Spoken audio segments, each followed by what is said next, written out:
start from this, right? Okay, let's go.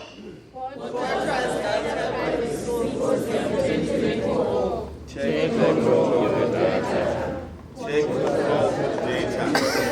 Thank you. You can sit down and listen to us. I would like to thank you all for giving us an opportunity to be here. I'm not a managing director, but I'm a consulting partner for Third Eye Africa Consulting Group, which is a consulting company based here, Botswana and Namibia. We also have partners across the board in Asia. One thing I had as a question, but it was responded by Mem, was from all the presentation, did you see that those who are using social media more are the young ones? If I ask all of you here, you may not be the expert of them, but those who are not in here, from the slide which was done by DG, those that are not in here are those that use more social media. Actually, they are generating income using social media. So I'm very happy for this conference, because I know a framework will be made on how to control the young generation so that they protect data at the same time generating income. Did you know that one of the billionaires is a TikToker? They're after money, they want money. They're making money out of Facebook, they're making money out of TikTok. But now, I hope when we do our frameworks, we also balance up, because the younger generations, with a high rate of unemployment worldwide, they're actually generating money and getting their money, making use of these social media platforms. It's just a comment. So I'm not going to take much because of time. Probably I will skip other slides because they've already been said. But I'm coming in from an HR perspective. So most of the things that I'm going to say, they're coming in from an HR perspective, or a people-oriented perspective, or a talent evangelist. Some people call me a talent evangelist because we also do recruitment locally and internationally. So,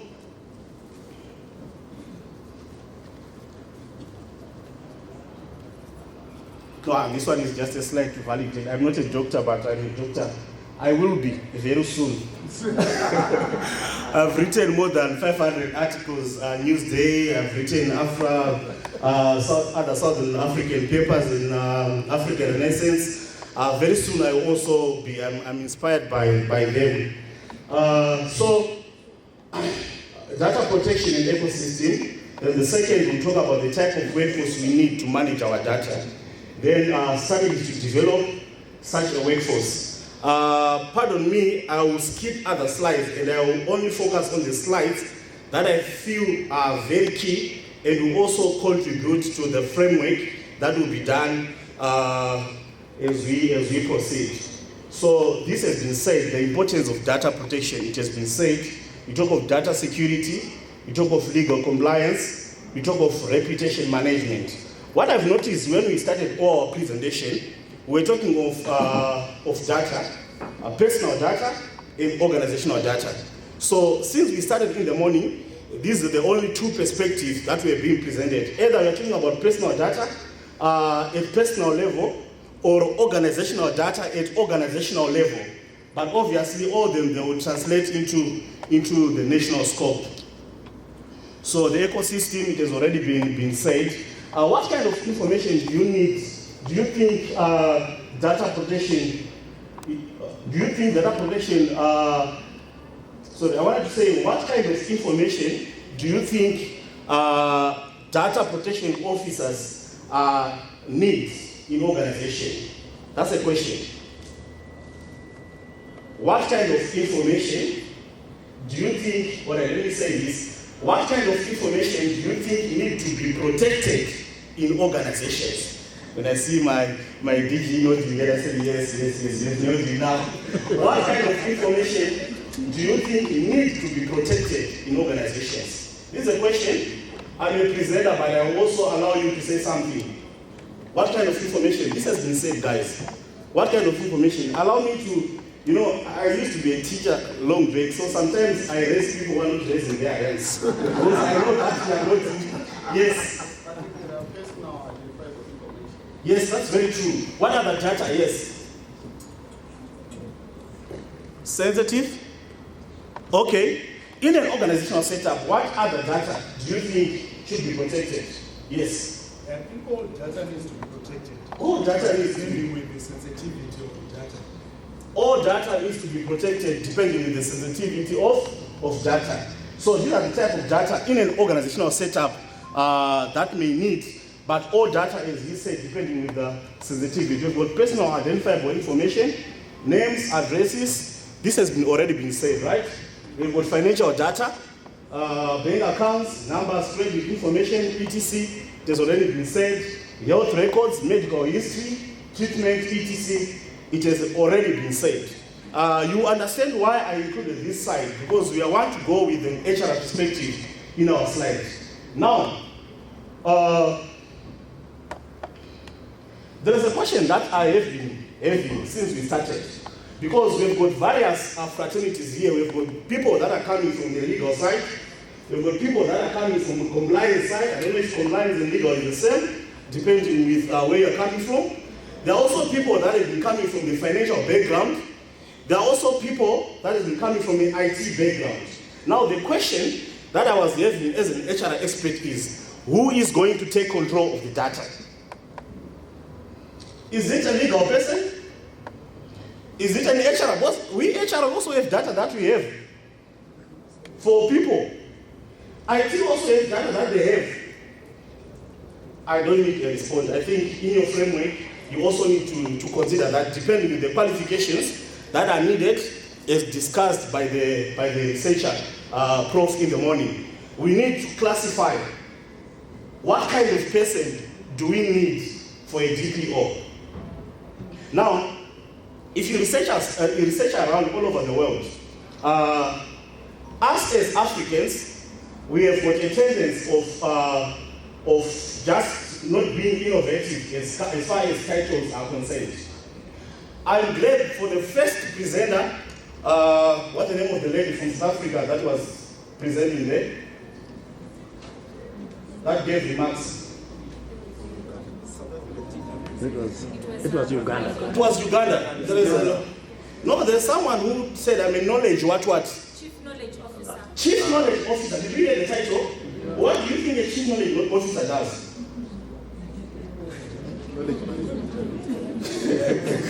No, I'm just asking, yes. I said knowledge management. What is knowledge management? Organizational memory. Storage of organizational, institutional memory. So, you see the way they've packaged there, it's the same as data protection officer, but they've changed to say knowledge management. So, it's my request also when you do your frameworks, as an HR consultant, we advocate for change in names. We don't want cut and paste approaches where, since I was born or since you were born, you only know there are human resources officers, human resources managers, human resources directors. We now have different titles: chief people officer, chief happiness officer. So that I'm telling you the truth. This is it. So when you look at data protection or DPO, if you go around the world researching about the DPOs, these are some of the names that are given to the DPOs. Some of them are called Chief Information Security Officers, but doing exactly the roles of a DPO. Here in Zim, we are talking about data protection officers. I'm not sure if you are going to come up with other names, depending on the level or in an organizational or a departmental data protection department, as said. We have got data protection champion. Imagine in an organization set up, maybe it's Ernst & Young, we are called a data protection champion. How would you feel? A champion. So we have got chief private officer in other countries, information security analyst, information security manager, information security engineer, security architect, data protection managers. So these are not the only titles. I could have given you a lot of titles simply for data protection officers. So I'm actually poking your mind that when we come up with our framework, let's have different titles as well, so that we can feel part and parcel, and those who want to pursue data protection can feel part and parcel of that. So all these work towards the same goal, protecting data, but they have each different goals. There's a question that I've posed before, that who can be responsible for data in our organizations? Is it the CEO, IT department, HR? I know it's everyone, but obviously the institutional memory of an organizational setup, they have to be centralized somewhere, because we are talking of that which sustains the organization. When you talk of data, I think my brother, consultant from Ernst & Young, said that when we're talking of data, we're talking of, I quantify it in monetary terms. Because once you lose that data, you can actually close. So who can be the custodian? I know everyone, it's our responsibility, as we say, take control. But let's say we are in an organizational setup. I understand there are various stakeholders and there are various organizations. Some of them, they already have GPOs, but we need just to fine-tune somewhere so that we know where the GPOs are supposed to be, as far as you're concerned. Yes? I just wanted to say, in terms of our law right now, the accounting officer of an organization, which is the chief executive officer, is the one who is accountable when it comes to data protection. So he may then designate these DPOs or deputy DPOs or deputy chief knowledge officer or privacy officers to help him execute that mandate. But as far as the law is concerned, the accounting officer, whether it's an SME, it's a big corporate, is the one who is ultimately responsible for any data breach that happens within that organization. So I thought I needed to mention that. So in our current setup, the DPO should report to the chief, to the accounting officer or the CEO of the organization. Okay, so in the organogram, where should we put that person? Here, or we do here? Where? Aside I'm going somewhere, so follow me. Where should we put? Should we put here? No, just Here. parallel to the chief executive. Here. Yes. Why?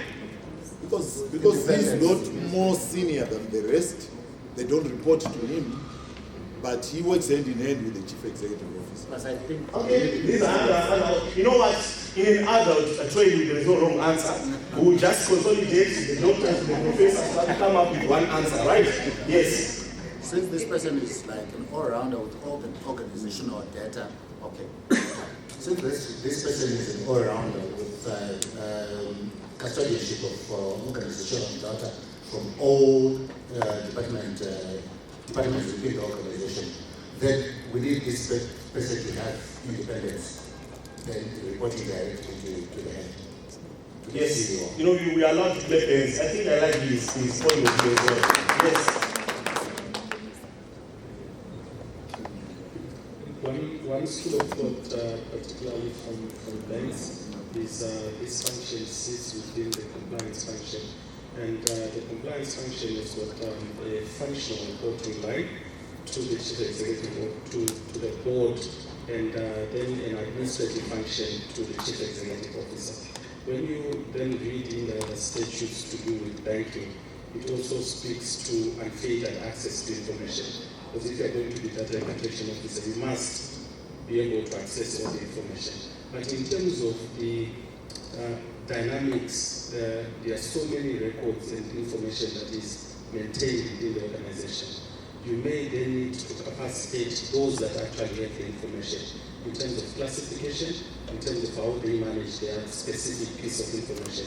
As a DPO, it doesn't mean you basically have to bring everything and start managing it yourself. But you're then disseminating to the other senior managers and say, this is the information that you are sitting on, this is sensitive, this is how you maintain this is how you protect this is how you disclose, these are the frameworks, and you have independence to then be able to go and actually check and say these things are being done. When it's not being done, you can also cause action to be taken in terms of the board for corrective action. Thank you. I think you have seen my next slide, right? So personally, I agree that he should be here. And being here doesn't mean that he does everything on his own. That's why I asked the question that who is supposed to be responsible? Is it HR? Is it IT? Whoever is selected will work hand in glove with other departments as a department So, you know what it means by being here. Do you know what also it means by being here? Let me just talk to you a little bit. Being here, what also it means is that even anyone who wants to guess. Okay, the research that I've done says that if you go to America right now, the DPOs are earning around 90 to 150,000 per year. Now, if you break it, it's around 12,000 a year. If you go to China right now, it's something that is valued at most because data is very key. They are afraid of losing data to other countries. They're also of losing data to other competitor companies in other countries. So this is a very, very high paying job in other countries. I don't know this side when you do your framework, how much you are going to pay these people, because they are protecting data, they carry data of the company. Especially those that are at a senior level, that report to the board. So question, I don't need an answer there. So a job description, this is a sample one. That's not a full one, just a sample. Developing, implementing, monitoring data protection policies and procedures. When I come up with this 10, there are about 20. So I just streamline it so that it can, when you want to come up with a job description for a data DPO for an organization, we may borrow from these points. Conducting risk assessments, advising senior management on data protection issues, working with IT department. You see? So that's why I asked that question. Should we trust an IT department? Should we trust an HR department? Should we trust a lawyer to carry our data? So whoever, I think this is not the right time to say it's a lawyer, it's a what, but I'm pretty sure that if you carry all the qualifications, if you have a bit of IT, if you have a bit of legal framework, because there will be policies that will need to be interpreted. If you have a bit of information technology, you can qualify as well to be a DPO. That's my line of thinking. So liaising, external data protection, keeping up to date, and all other things, creating and delivering training on data protection. These are some of the things that we should do. Let me rush. I think he's indicating that we are left with 2 minutes. So I will try building a data protection workforce at organizational level. I think this has been said. We need to adapt technology. We also need to train DP skills. It has been said, talent acquisition, recruit relevant skills, and expertise in DP. Skills training, aligning workforce with emerging technology, etc. This one has been said. Together we can take control of our data. Training and development is something that is also key. We need to train people, and I'm pretty sure, and I'm happy that we are also partnering with HIT.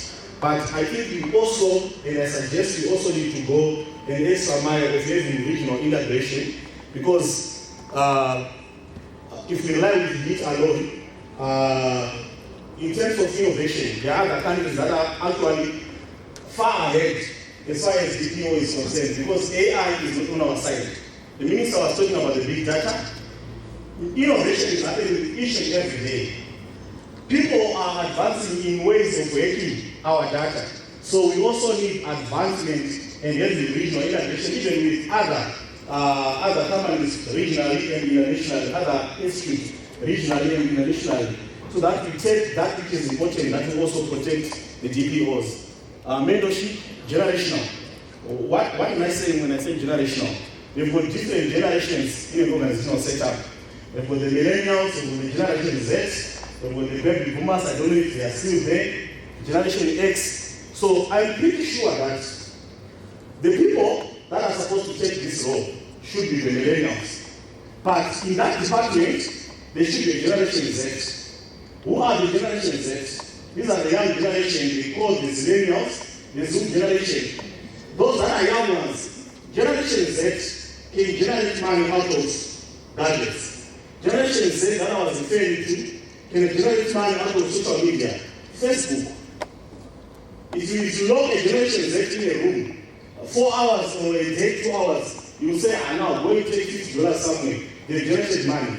But us, we can't. So we need that mentorship between the senior, the millennials, others, and the young ones, so that we can complement our DPO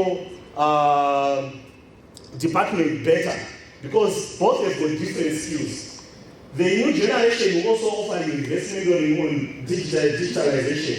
I don't think some of you even here doesn't have even TikTok or Twitter.